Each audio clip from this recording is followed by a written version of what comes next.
Salut à tous, bonjour à toutes, c'est Onako. J'espère que vous avez passé de bons examens, enfin du moins que vous avez réussi. Et j'espère que vous êtes en route pour de bonnes vacances. Mais en attendant, pour vous distraire un peu, je vais vous parler de Sailor Moon Crystal ou de Pretty Guardian Sailor Moon Crystal. Mais je vais faire cette fois-ci une critique. Donc voilà, c'est une critique sur Sailor Moon Crystal. Donc à savoir qu'il y a eu deux versions. La version de 1992 et la version de 2014. Donc voilà.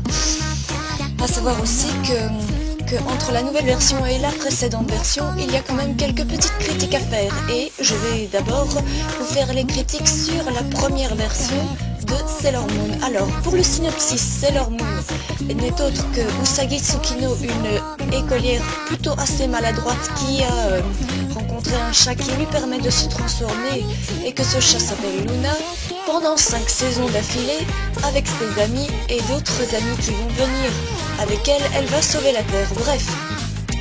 Pour ce qui est de la nouvelle version, il y a quand même du changement vis-à-vis du graphisme et des personnages. Donc voilà, comme vous pouvez le constater, Sailor Moon a quand même bien changé. Et donc voilà, mais concernant tout ça, franchement, j'ai franchement du mal à entendre le doublage français. Franchement, le doublage français, c'est vraiment pas terrible. Et franchement, allez, quand vous entendez par exemple Usagi Tsukino dans la version française parler avec une voix si différente de la version japonaise, franchement, ça ne me donne pas tellement envie d'entendre cela. À croire bien sûr que le doublage a été fait par des blondes, quoi, bref. Et encore, ils ont fait 2 saisons, mais il faut qu'ils fassent la 3e saison en changeant le graphisme et en changeant l'auteur. Bref, et en plus, ils ont finalement opté pour que tout soit permis là-dedans, enfin, que tout soit quasi respecté comme Naoko Takushi l'avait demandé.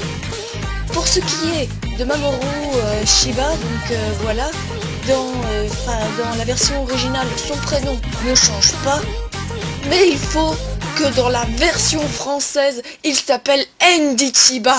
Non mais ça va pas. Franchement, quand j'ai entendu ça, imaginez ma réaction. Donc voilà. Et lors de la saison 3, ils ont finalement accepté les couples gays. Enfin, désolé de dire ça, mais franchement, ça a perdu quasi toute sa crédibilité, quoi. Allez. Franchement, et pour ce qui est de ma saison préférée, qui était la saison 5, pensez-vous qu'un jour, je pourrais regarder sans problème la saison 5, mais en version Pretty Guardian Sailor Moon Crystal? Franchement, à savoir si je pourrais vraiment la regarder sans même faire une tête un peu niais comme ça. Franchement, il faut vraiment que Pretty Guardian Sailor Moon Crystal version saison 5 soit vraiment à la hauteur. Franchement, si vous voulez que je ne sois pas déçue, alors là, le doublage français, vous allez devoir faire les bouchées doubles afin de ne pas me décevoir, parce que franchement, la saison 5 était vraiment ma saison préférée, quoi.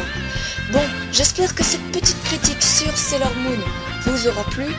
Très franchement, moi je mettrais quand même, avec le doublage français, la misérable note de 6 sur 10. Franchement, c'est vraiment pas terrible. Certes, chacun des dialogues ont été respectés avec soin, comme dans la bande dessinée de Sailor Moon Crystal, comme dans le manga, quoi.